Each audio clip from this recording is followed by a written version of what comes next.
Assalamualaikum warahmatullahi wabarakatuh. Perkenalkan, nama saya Fauzan Al-Fikri dengan NIM 104220041 kelas 2B Hukum Ekonomi Syariah. Pada hari ini saya akan memenuhi tugas UTS pengantar Hukum Ekonomi Syariah. Baik, mari kita simak dengan seksama penjelasan yang saya paparkan pada video ini. Yang pertama adalah kaidah-kaidah fikih dan tujuan hukum Islam. Yang pertama adalah kaidah fikih. Kaidah fikih dalam bahasa Arab terdiri dari dua kata, yakni kuwait dan farihiyah. Secara etimologi, kata kuwait berasal dari kata al-qaidah yang berarti pondasi. Dari kata al-qaidah melahirkan kata kaidah yang berarti dasar. Kata kaidah merupakan bentuk tunggal dari kata kuwait yang artinya dasar-dasar.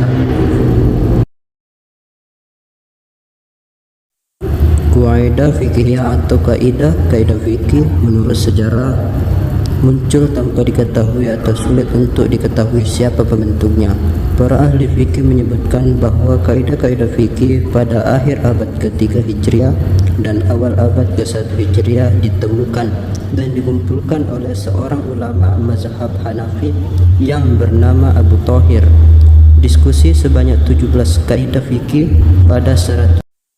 Kemudian ditemukan kaidah fikih lainnya oleh Imam Abu Hasan Al-Karki, sehingga kaidah fikih yang semula 17 kaidah bertambah menjadi 37 kaidah. Permasalahan hukum fikih yang ada di masyarakat, akan tetapi kaidah fikih muncul atau dibentuk setelah beberapa proses dilakukan. Berdasarkan bagian di atas pula dapat kita pahami bahwa pembentukan kaidah fikih secara berurutan, yakni pertama, di mana Al-Quran dan hadis merupakan sumber hukum Islam. Dalam hal ini segala permasalahan yang menimpa umat manusia di bumi dapat ditemukan hukum penyelesaiannya di dalam kedua nas tersebut. Dan selanjutnya adalah kesulitan menghasilkan kemudahan. Ali Haidar memberikan pendapat terkait kaidah pokok ini, bahwa kesulitan yang terdapat pada suatu hal menjadi sebab bermudah dan memperingan sesuatu aturan tersebut. 120 dengan adanya kaidah kesulitan menghasilkan kemudahan ini merupakan bukti nyata bahwa Islam tidak bertujuan untuk mempersulit umat manusia, melainkan Islam sebagai agama yang rahmatan lil alamin dan akan membawa kemaslahatan bagi manusia. Selain itu, kaidah ini juga bentuk apresiasi Islam memberikan keringanan hukum pada objek yang dinilai sulit, baik dalam ritual ibadah maupun sosial muamalah. Allah Subhanahu wa ta'ala berfirman, yang menartinya Allah Subhanahu wa ta'ala mencintai terwujudnya kemudahan dan tidak mencintai kesulitan bagimu sekalian.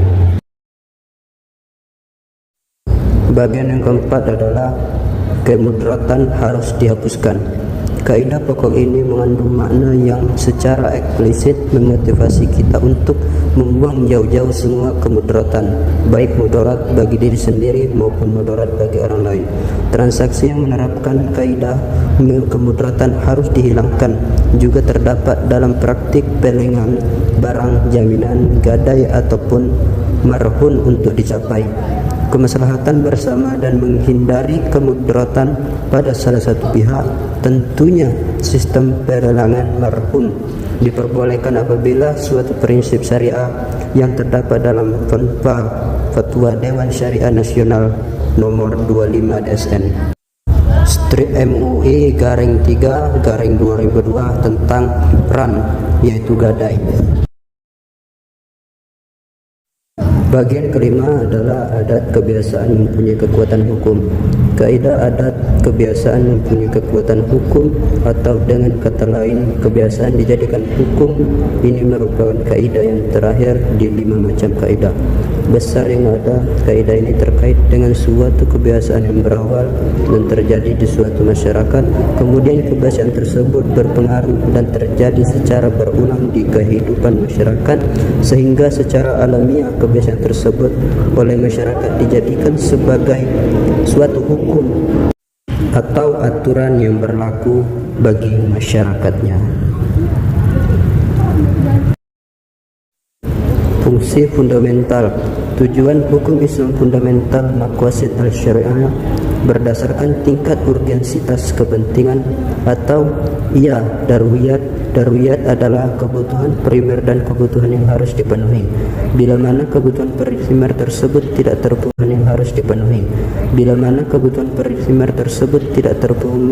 terpenuhi, maka akan membuat kehidupan menjadi rusak. B. Hajiyat. Hajiyat adalah kebutuhan sekunder dan kebutuhan yang sebaiknya dipenuhi, karena jika tidak terpenuhi maka akan mengakibatkan suatu kesulitan. C. Tashiniyat. Tashiniyat adalah kebutuhan tersir yang merupakan kebutuhan pelengkap. Apabila tidak terpenuhi maka akan menjadikan kehidupan kurang nyaman. Nomor 2. Tujuan hukum Islam maqasid al-syariah dalam perspektif hukum ekonomi syariah. A. Perlindungan terhadap agama, hifzul ad-din dalam sistem ekonomi dan keuangan syariah. Soal terjadinya agama adalah masalah perbankan atau lembaga keuangan syariah lain yang diwujudkan oleh bank syariah dalam pelaksanaan kegiatan usahanya. B. Perlindungan terhadap kehidupan. Perlindungan terhadap kehidupan, hifzul an-nafs, artinya terjaganya jiwa nasabah, di mana perlindungan tersebut diwujudkan dengan diterapkan akad-akad dalam setiap transaksi di bank syariah. Selain itu, pihak stakeholder dan stockholder. Sekian, terima kasih. Wassalamualaikum warahmatullahi wabarakatuh.